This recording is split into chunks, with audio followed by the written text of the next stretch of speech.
Attention to those who come across this post. Right now, it's not a question of whether to switch packaging.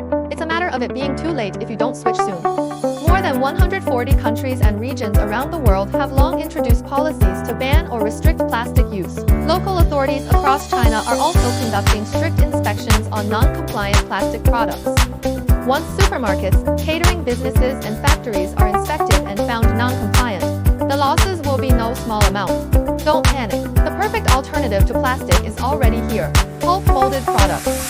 It uses plant fiber as the base material, with zero pollution emissions during production.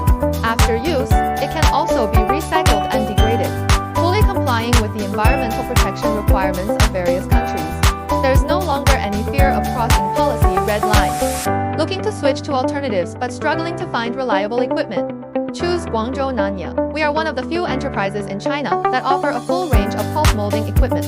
Whether you want to make food tableware or high-end handicraft packaging, or ordinary industrial packaging, egg trays, and fruit trays.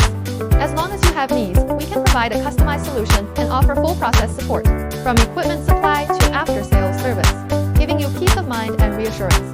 Contact us by this email to get your exclusive solution and quotation.